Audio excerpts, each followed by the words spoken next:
ဖိလစ်ပိုင်တွေကိုအိမ်ပြန်လွတ်ပြီးတမိုင်းသက်ရေးထွန်းလိုက်တဲ့ရန်ကုန်ကလပ်စတစ်ကိုဝိုင်းကြီးပရိသတ်ကြီးရေ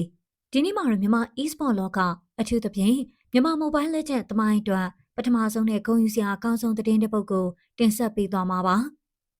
မြန်မာနိုင်ငံကိုစားပြုရန်ကုန်ကလပ်စတစ်ကိုခေါ် YG MLPP အသင်းဟာပြင်သစ်နိုင်ငံမှာကျင်းပနေတဲ့ e-sport World Cup 2026ရဲ့ MSC ပြိုင်ပွဲကြီးမှာတမိုင်းဝင်ရလဒ်တစ်ခုကိုဖန်တီးလိုက်ပြီပဲဖြစ်ပါတယ်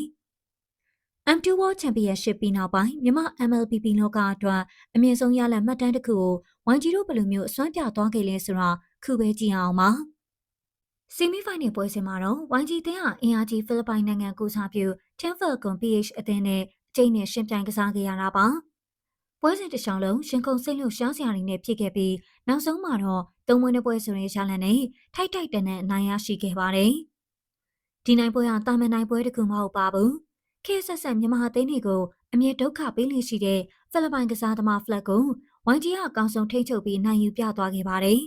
။ဒီနိုင်ပွဲရဲ့အကျိုးဆက်အနေနဲ့အကြီးမားဆုံးစံချိန်တစ်ခုကိုလည်းဝိုင်းကြီးတို့ချုံဖြစ်နိုင်ခဲ့ပါတယ်။အားလုံးသိကြတဲ့အတိုင်း MSC 2021ကနေပြီးခဲ့တဲ့ MSC 2025အထိ Grand Final တွေမှာဖိလစ်ပိုင်အသင်းတွေကြီးပဲနေရာယူခဲ့တာပါ။ဒါပေမဲ့ဒီနေ့ MSC 2026မှာတော့ဖိလစ်ပိုင်အသင်းတွေပိုလူပွဲမတက်နိုင်အောင်ဝိုင်းကြီးကအကောင်းဆုံးတားဆီးနိုင်ခဲ့ပါတယ်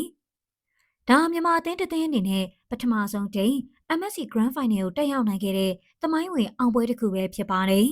။ဒီပွဲမှာအထူးခြားဆုံးမြင်ကွင်းတစ်ခုကတော့ဝိုင်းကြီးသင်းကိုပိုလူပွဲစီရောက်ပို့ဆောင်ပေးနိုင်ခဲ့တဲ့နီးပြချုပ် Mark Neal ခေါ် Mars ရဲ့ဝမ်းသာမျက်ရည်တွေပါပဲ။ Mars ကဖိလစ်ပိုင်လူမျိုးတစ်ယောက်ဖြစ်ပေမဲ့လည်းသူ့ရဲ့မိခင်နိုင်ငံကိုစားပြု Team Falcon PH ကိုအနိုင်ရခဲ့တဲ့ပေါ်ကျင်းနာရမှုအပြည့်နဲ့ဝိုင်းကြီးတို့အောင်ပွဲခံသွားခဲ့တာဟာပရိသတ်တွေအတွက်တော့တကယ်ကိုရှင်ခုန်ကြည်နူးစရာမြင်ကွင်းတစ်ခုဖြစ်ခဲ့ပါတယ်။ဒီနေ့ကျင်းပတဲ့ MSC ပြိုင်ပွဲဟာ e-sport World Cup ရဲ့တစ်စိတ်တစ်ပိုင်းဖြစ်တာကြောင့်စုချင်းငွေမြောက်များပါဝင်တယ်လို့ပြိုင်ပွဲရဲ့စင်တက်လည်း MCU World Championship တွေထက်လုံးဝမနေပါဘူး။ပိုတော်မြင့်တယ်လို့ခန်းစားရစေပါတယ်။ရန်ကုန်ကလပ်စတစ်ကွန်ဟာသူတို့ရဲ့ PUBG Mobile အသင်းက PMWC 2025 Champion ဆုကိုဆွတ်ခူးနိုင်ခဲ့တယ်လို့အခု MLPP အသင်းကလည်း MSC 2026 Champion ဆုကိုဆွတ်ခူးဖို့လက်တကမ်းလူသားလူပါတော့တယ်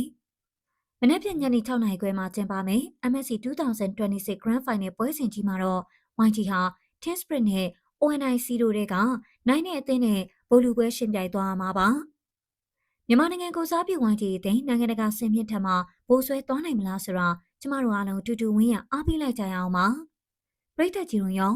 Grand Final မှာဘယ်အသင်းနဲ့တွေ့မယ်လို့ထင်ပါလဲရှင်။ Comment မှာဝင်ရောက်ဆွေးနွေးပေးသွားကြပါအောင်နော်။